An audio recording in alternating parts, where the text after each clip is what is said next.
کرنا نہیں ہے، ہماری استطاعت میں نہیں ہے، تو کم سے کم اپنے گھر میں اپنے بچوں کے حوالے سے تو کچھ تو فکر کر سکتے ہیں، کچھ تو سوچ کر سکتے ہیں کہ جو وہاں سے وہ جراثیم لے کر کے آ رہے ہیں پڑھائی کے نام پر، اس کی صفائی کا کوئی ڈٹرجنٹ ہے ہمارے پاس؟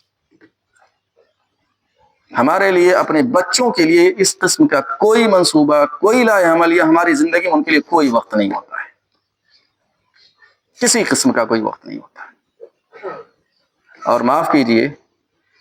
وہ بیٹھنا صرف تعلیم کے حوالے سے نہیں ہے، اس کے اخلاق و کردار کے حوالے سے، اس کے اور بہت سارے نفسیاتی مسائل ہوتے ہیں جو اپنے ساتھیوں کے درمیان رہتے ہوئے اس کو محسوس ہوتے ہیں، بہت سارے گھروں میں بیہیویئر ہوتے ہیں، اس سے جو ہے وہ افیکٹ ہوتے ہیں، اس سے جو ہے وہ ان کے اوپر اثر پڑتا ہے۔ ان سب چیزوں کے لیے، اور خاص طور پر اس موبائل کی وبا نے جو سب سے زیادہ برا اثر بچوں پر ڈالا ہے، انتہا درجے کو پہنچ رہا ہے معاملہ۔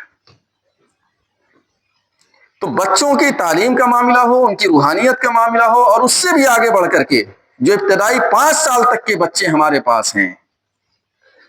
جس پر ان کی پوری زندگی کا دار و مدار ہے، ان کی صحت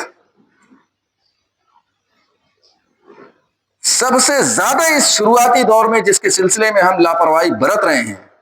کہیں نہ کہیں دینی اعتبار سے تو ہم اس کے قانون میں اذان دے لیتے ہیں، کچھ اور بھی اللہ کرا لیتے ہیں، کچھ اور بھی کلمہ علمہ سکھا دیتے ہیں،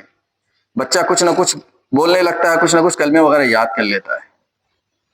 لیکن اس وقت بدترین قسم کی لاپرواہی جو ہمارے یہاں آ رہی ہے وہ صحت کے حوالے سے آ رہی ہے۔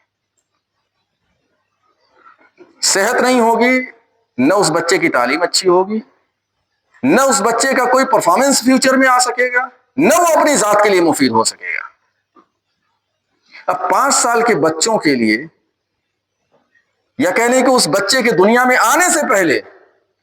اس کی صحت کے لیے کن کن چیزوں کو دیکھنا ہے، ایمانی صحت کا معاملہ ہو یا جسمانی صحت کا، میں جسمانی ہی صحت پر آپ کے سامنے بات کر لے رہا ہوں۔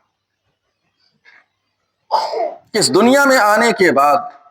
اس بچے کی صحت کے حوالے سے ہمارے یہاں جو لاپرواہی پائی جا رہی ہے، میں ڈیٹا یہاں نہیں پیش کروں گا چونکہ میں اس میڈیکل ڈاکٹر بھی نہیں ہوں، لیکن میڈیکل ڈاکٹر کے سمجھ لیے کہ بھائی کا، اس فیلڈ کے میرے بھائی اور بہنوں ہی دونوں ہیں، اس وجہ سے اچھی خاصی معلومات اس فیلڈ سے ہو چکی ہیں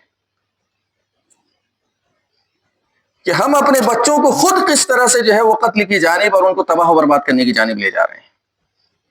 سب سے پہلا مرحلہ جس کے ذریعے سے بچے کے اندر رحم، بچے کے اندر الفت اور محبت کے جذبات بھی جاتے ہیں، وہ ماں کے دودھ سے ہوتا ہے۔ ہم یہ اگر سمجھتے ہیں کہ وہ صرف ڈوز ہے، صرف خوراک ہے، بہت بڑی غلط فہمی ہے۔ اس ڈوز کے ذریعے سے اس بچے کے اندر رحم بھی داخل ہوتا ہے، اس ڈوز کے ذریعے سے بچے کے اندر الفت بھی جاتی ہے، محبت اور رحمت بھی جاتی ہے۔ اور انسان کی نافعیت کے لیے رحمت کا، محبت کا عنصر غالب ہونا لازمی ہے۔ یہ ناممکن ہے کہ انسان کے اندر محبت کا جذبہ نہ ہو اور وہ لوگوں کے لیے نافع ہو جائے، کبھی نہیں ہو پائے گا۔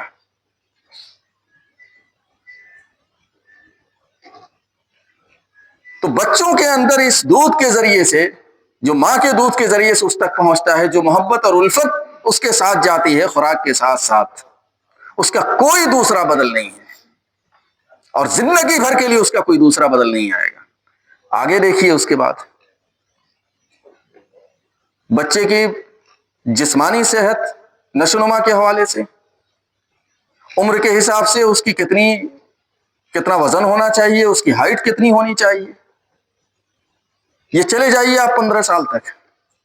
میں گارنٹی کے ساتھ کہہ رہا ہوں یہاں پر، اور آپ لوگ چیک کر لیجئے گا، بہنیں بھی ہوں گی، خواتین بھی ہیں،